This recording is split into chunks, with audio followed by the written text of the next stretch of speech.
Hey guys, so that movie Roxanne Roxanne, awesome movie.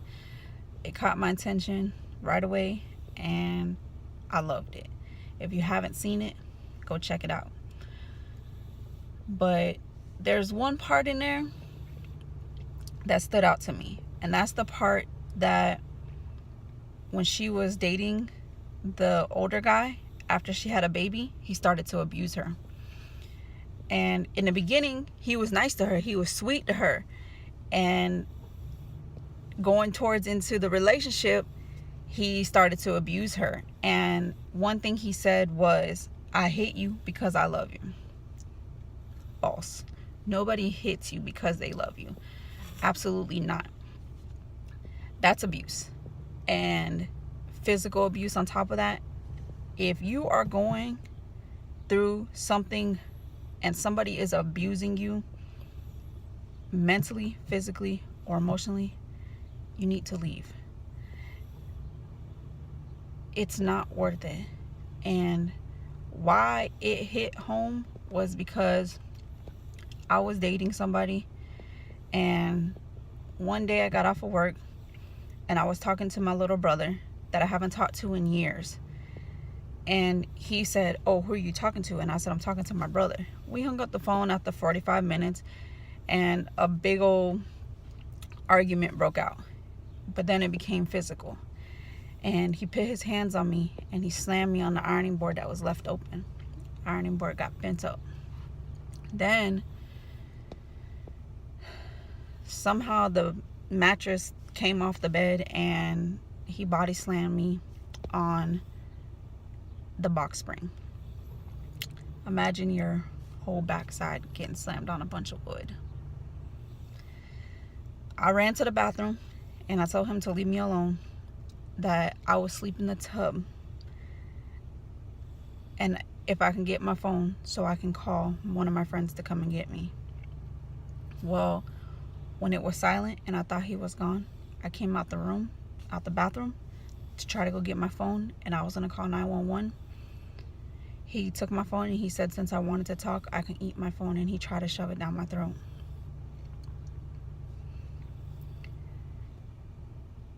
If you are going through something like this, it's not love.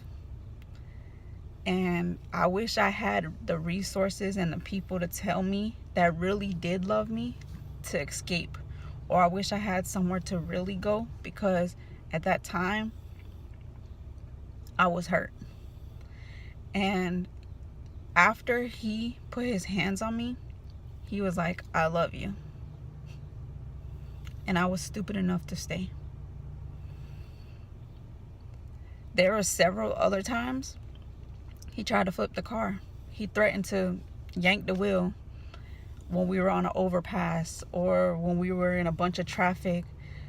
And I just sat there and I was like, if you do it, you'll get hurt, I'll get hurt, you'll die, and I'll die. Whatever happens. It was to the point where I just was like whatever. And my pride was very high that I didn't reach out to get help.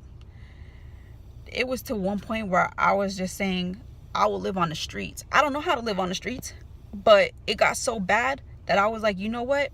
I'm going to live on these streets. I will find my way somehow, some way to get back to living life right. But I would tell myself the streets must be better than having to deal with this or to live life like this. Like, who lives life in an abusive relationship? Like, how?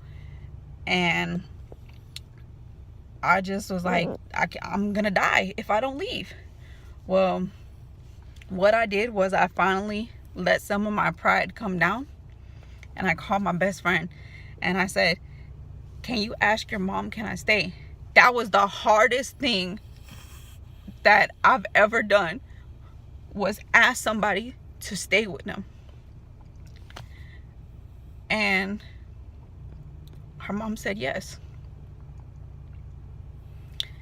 And I packed my stuff, a bunch of stuff, in less than 10 minutes. And I knew I had to hurry up and leave. And I did that.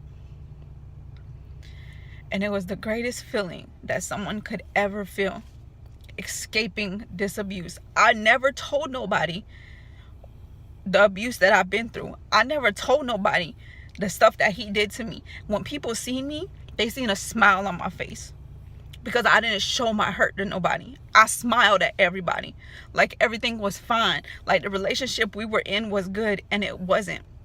I never told nobody.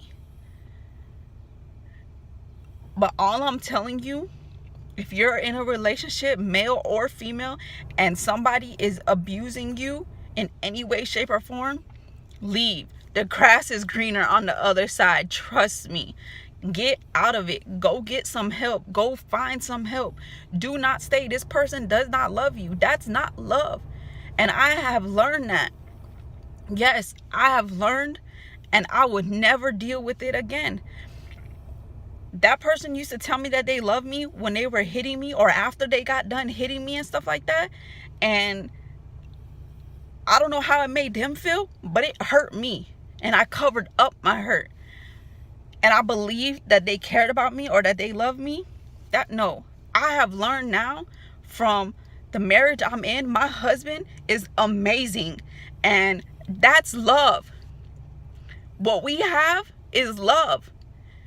What I had was nothing but somebody breaking me down, telling me I was nobody. I'm nobody. If anybody ever told you you're nobody, you will amount to nothing, and you will just be a piece of trash on the floor that somebody just walked over or just drove over, that hurts.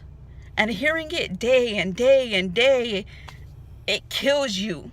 It kills your inside. And I believed it was love. It's not. Escape. Escape. I believed this person hitting me, these hits, the bruises in the inside, on the outside, that was love. I was dumb. And I've learned from it. And I would never let it happen to me again. And I would never let it happen to my daughter. And I don't want it to happen to anybody else. And if it has happened to you and you're still in that relationship, please leave. Please. Don't let it stay inside of you. Neither let it come out. This is my first time going to let everybody know that I've been through something like this, because the people that know him and know me, they've always seen a smile on my face. They've never seen me crying and telling them about the stuff that he did to me. They've never heard it because I kept it inside of me. And it sucked that I've never spoke up and said something, because I hid everything because my pride was so high and I wanted to make it look like nothing was going on, everything was fine, when I should have spoke up a long time ago. Your voice matters, and you matter, and you are somebody. And like I said, the grass is greener on the other side. So you will find somebody who will truly love you.